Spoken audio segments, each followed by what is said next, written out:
Well, it's been a little while since a conventional video, huh? Last one was the talk about Winter Storm and the Adventurer, and that was 2 months ago. So, how's y'all's doing? I've just been doing my live streams of Bravely Default, as the highlights suggest, and also working on that super long Praying Barrage series. By the way, if you haven't checked that out yet, please go give it a watch sometime. You can watch it part by part, or as one big long movie. I edited it to work as either, more so the latter if I'm being honest. It's like getting to play a new Bravely game, except, well, let's be honest, the gameplay didn't look that good in the first place. Didn't even look like you could Brave or Default, really. But the plot is good, I promise. Now then! Naturally, because I was working on that series for a while, a lot of video ideas popped into my head over the month, and so I've got plenty of Bravely content lined up alongside custom asterisks and more livestream highlights. One of those video ideas completely derailed me one afternoon during research, and I just wound up completely reworking the Dark Knight into BD2, and that's why we're here today. Before we get into the rework itself, I should address Hellblade and give my very quick take on the job. Hellblade was very clearly the Dark Knight replacement, and I'll admit, it was cool. It was a neat experiment, and it has one of the highest damage potentials in the game, but I think I would just prefer straight up Dark Knight in the future. It's just my personal preference, and that's all I've got. So, the rework. Obviously we're going to be pulling abilities from the previous Bravely games, but we also have to account for the fact that there are 15 levels per job now, the most in the series' history so far, with an additional 2 specialties and a unique special not tied to weapon type. We're not going to just copy-paste though, because look at this shit. Who on earth has ever found a use for Demon Master? Why is this ability here? I'm also going to be stealing a few abilities from other BD2 jobs, notably on Hellblade, just because I feel like they'd be placed on Dark Knight if it had actually made it into the game. And lastly, I'm also going to draw on Dark Knight abilities from outside the Bravely series, mostly FF14, and make up a few of my own. So, without further delay, let's embrace the darkness inside. Holy shit, why am I so cringe? Specialty 1 is Adversity. Gaining 10% increase to physical attack, magic attack, physical defense, and magic defense for 2 turns each time you accumulate damage equal to 25% of your max HP. Specialty 2 is Living Dead. Upon taking lethal damage, you enter the Living Dead state. All status effects and stat augments are removed, but your HP can go into the negative. Unless you are restored to 100% HP before the end of your next turn, you will die and go to negative 3 BP. The special move is called No Regrets. Use Dark Arts 15 times to access it, and it unleashes a powerful dark physical attack on all enemies, and you heal for 25% of the damage dealt. Until the special ends, all of your abilities that reduce your HP deal double damage, and it also gives a buff of plus 15% physical attack. Level 1 is Darkbane.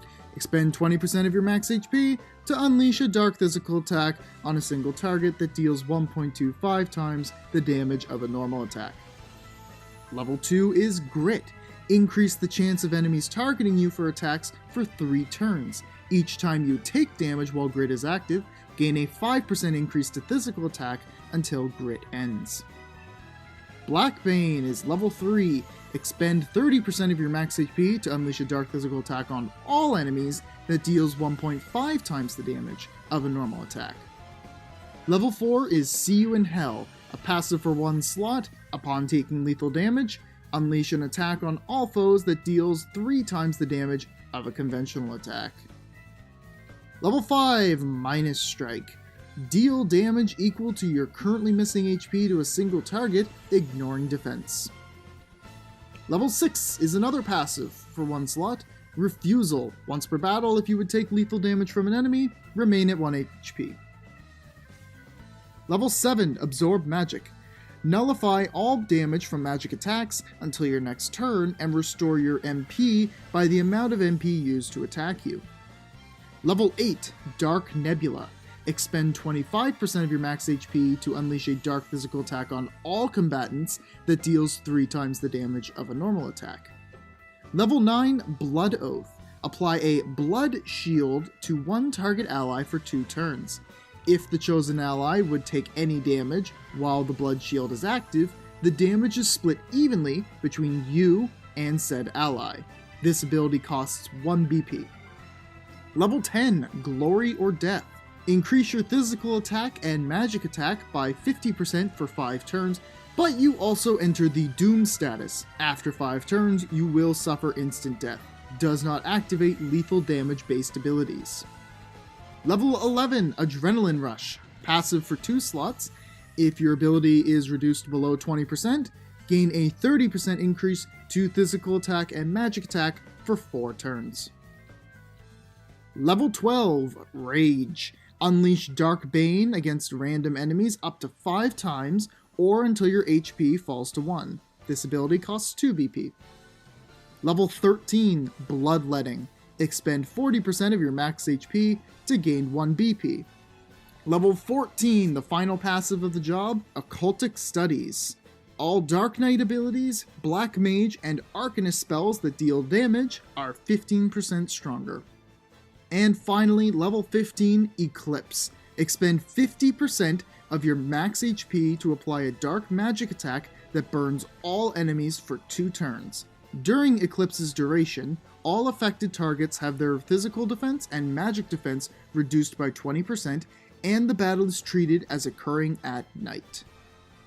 Alright, so some rationalizing time. Guys, I swear I'm not coping. So the main thing I want to do with the Dark Knight is to make it a little bit more of a tank-like class, considering that Knight is in the title, and we only really have 2, maybe 3 if you want to argue Vanguard, options for tanks.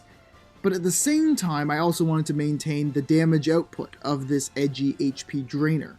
So, we've got a number of abilities that give stat boosts as your HP gets lower, including one that draws aggro to protect your allies, and another that lets you take half the damage that would hit an ally. I also wanted to make use of the fact that Dark Knight has abilities that increase magic attack with Eclipse. And for the sake of balance, I tuned down the damage just a little bit to emphasize the tank aspect a little more. Specialty 2 definitely took some inspiration from combining the FF14 Living Dead with Hellblade's Deal with the Devil, and I think it would function pretty fairly, considering that if the Dark Knight took damage past 0, that means you would have to heal them for more than their 100% of their total HP. Occultic Studies is more of a fun flavor ability than anything. It could probably be replaced for something more practical, but I'm still happy with it myself. Same with Bloodletting, it could probably be made better as well, but you'd also be getting buffs from all the abilities related to losing health, so there is that. And I also brought back the old Postmortem Attack passive name, because See You in Hell is way cooler than Blaze of Glory. Anyhow, what did you think of this class rework? You like it? You not like it? Have some ideas on how to change it? Also, what class do you wish was transitioned into BD2 but never did? Let me know in the comments or join my Discord and we can chat there. Stay tuned for more vids, I've got a whole slew of ideas on the way. Like and subscribe, you know what to do. Thanks for watching, and I'll see you soon.